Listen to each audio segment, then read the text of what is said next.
This video is an overview of building your language muscle. Building your language muscle is a document that outlines the key principles of deliberate practice that can help you accelerate your language learning. I wrote this document to help people start thinking differently about how they learn languages. I have been a language teacher for many years, but I have also been a learner of various things. And since I've turned 40 years old, I was able to learn to speak two languages, Tetun and Albanian. I have been able to learn how to run 5K, started from nothing. I was able to learn how to play the piano, take photos with a professional camera, and also improve my cooking. This video shows you what's in this document and gives you some suggestions about which parts perhaps may be of most interest to you. We start off by looking at the overview of deliberate practice. This is sort of an open letter to students why you should start thinking about changing the way you think about language learning. Then we go into the steps of how to actually do it. In step 1, we talk about the right attitude, how to start thinking differently about how you use your teacher as a resource, what you do in the classroom, how you use your textbooks. The key message here is that language learning is not like learning history or biology. It is much more like learning to run or play the piano. In step 2, we look at setting the right goals. You need to set smart objectives, but also start thinking about how you set your ultimate goals, but also your week-by-week goals. And again, the key message here is that your aim is not to know words and rules, but really what you're after is being able to speak fluently. And to be able to achieve this, you must change how you use your working memory. And to do that, you need to start using some good practice strategies. We look at many strategies, but the main message here is that you should be focusing on the things you're struggling with, practice in small chunks, use your practice in different contexts, and get frequent feedback.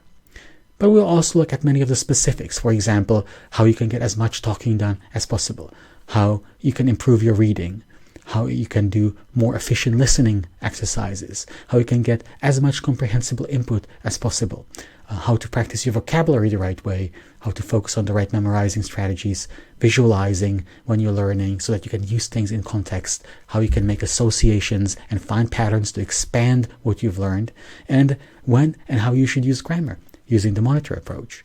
And then we'll also look at how you can improve your pronunciation and get more feedback. And finally, there is a long list of tools that you can use to help you in your learning process. There are also some appendices that may be of interest. So first, in Appendix 2, we look at how you can refine your learning aims by using the Common European Frame of Reference for Languages, which outlines language aims and language levels from the perspective of what you can actually do in real life.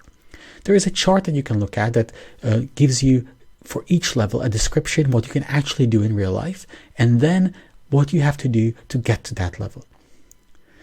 Then there is the appendix that shows you how you can apply these things to learning the Czech language. We'll look at grammar, cases, aspect, vocabulary, pronunciation, and so on.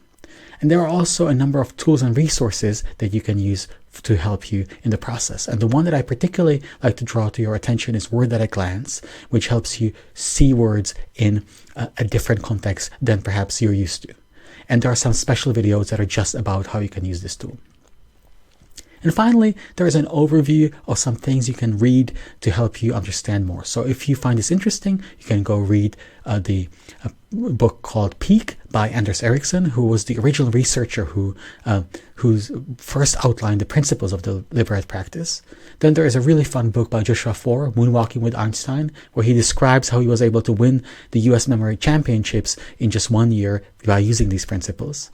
You may also find Benny Lewis's book on Fluent in 3 Months quite interesting. He describes the different ways in which he has used these techniques to learn a number of languages on his travels. And finally, I included a link to a diary that I kept when I was learning Albanian to help you understand what it feels like sometimes to be in the process of an intensive learning situation.